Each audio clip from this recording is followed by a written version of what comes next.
please lang, takpan mo yung basura mo. Chloe! That's enough, Chloe! Bakit ako? Sila tong sumugod sa akin eh, nananahimik ako dito. Chloe! Jerome, sabi ko sa'yo, wala akong interest kay Chloe.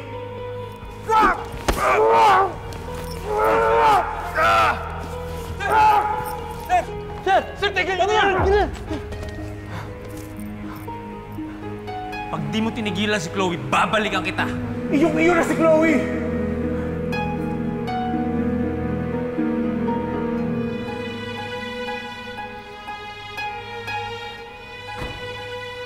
I'm sorry, nangyari ito.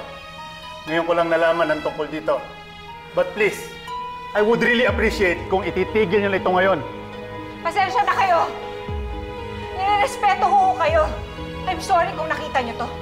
Pero hindi ako sorry na nangyari ang lahat ng to. Sumisira ka ng buhay. Sumisira ka ng pamilya. Hindi ko alam kung paano ka nakakaharap sa lahat ng tao, Chloe. Nakakahiya ka.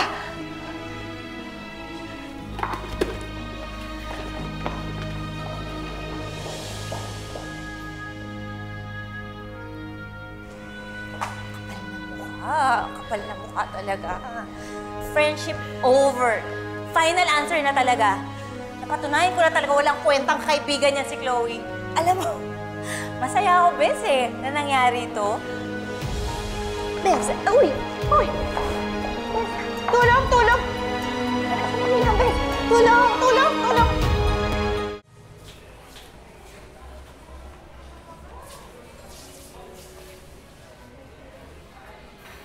There you are. Akala ko umalis ka na. No, nag-ayos lang po ako. Actually, I was hoping na nakaalis ka na. Ako na ang bahala sa presentation. Pero boss, matagal ko nang pinaghandaan tong project na to. I'm sorry, pero magpahinga ka na. Mabuti na lang at nakahabol ako. Kung hindi, baka nawalan pa tayo ng kliyente. Sige na, makakalis ka na. Tandaan mo yung sinabi ni Doc, ha?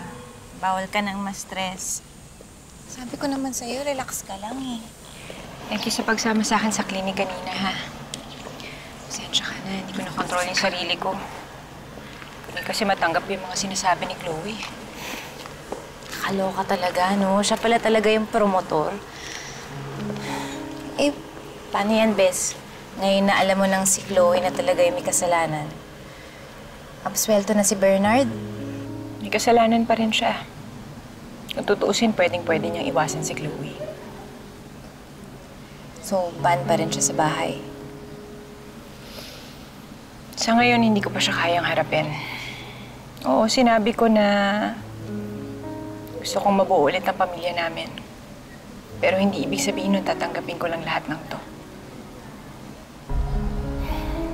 Tuwing makikita ko si Bernard, parang naaalala ko ulit lahat.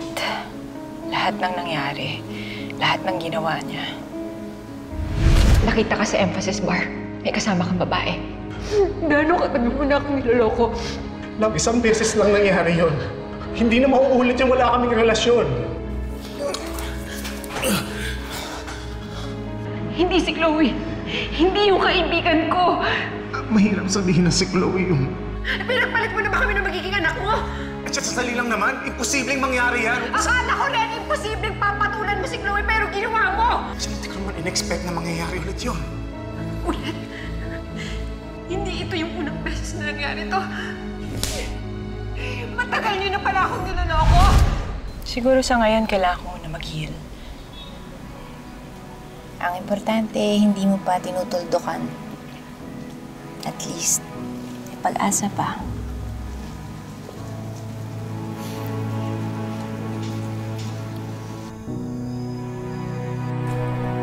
Sana hindi mo lang pinatulan niyang Jerome na yan eh. Dinadagdagan mo lang ng problema yung sarili mo eh. Tingnan mo nga yan, oh. Ay! Ano ba? Hindi ko pa nga ginagalaw. Tama na kasi. Okay na ako. Okay ka? Hindi ka okay. Nakikita mo ba sarili mo, ha?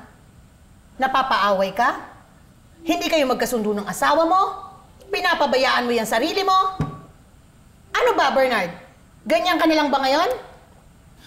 Nay, siyempre hindi. Siyempre gusto ko maging maayos tong problema namin ng asawa ko. Kaya nga gumagawa ko ng paraan para kausapin ako ni Angela eh. Pero ang hirap kasi galit na galit pa rin siya sa akin. Iniiwasan pa rin niya ako. O so ngayon, susuko ka na lang? Ha? Anak, nakikita ko, nagsisisi ka sa nangyari sa inyo ni Chloe, pero hindi yan nakikita ng asawa mo. Alam mo, lagi ko naman sinasabi sa iyo noon, pagka gusto, maraming paraan, pag ayaw, maraming dahilan. Pero kung talaga namang mahal mo si Angela, eh ipakita mo at patunayan mo naman dun sa asawa mo. Pakita mong mahal na mahal mo siya. Pakita mo nagsisisi ka. Ano ba naman yan? Ayusin mo yung sarili mo, hindi yung ganyan. Ipakita mo sa kanya na lumalaban ka para sa pagmamahal mo sa kanya. Eh, ang ginagawa mo, lagi ka naman Bernard! Bumaba ka nga! Bernard!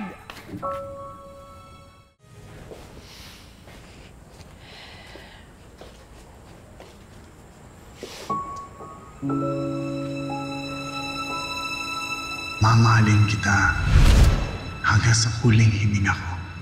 Naniniwala ako na time is relative. Tuwing kasama kita, time seems to stop. All I see and all I want is you. Sa buhay man o kamatayan, hindi kita iiwan.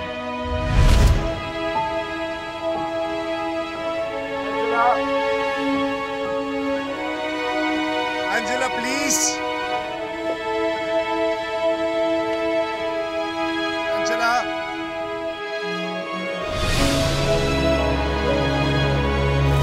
Kung si Danilo ang kausap ko, sigurado ako ang sasabihin nun, desisyon pa rin to ng mga bata. Total buhay nila to. Well then, sorry for you, Hilda. Hindi si Danilo ang kaharap mo. Tita. Don't you call me tita. We will convince her to file for an annulment. Huwag naman po ganun. Huwag niyo naman po gawin yun. Bitiwan mo ang asawa ko! Para yan kay Angela! Kinalulungkot ko. Pero hindi pa tapos ang pinagdadaanan mo. Pagsubok na naman. Umamin nga kayo sa akin, pinaglalaroan niyo ba ako?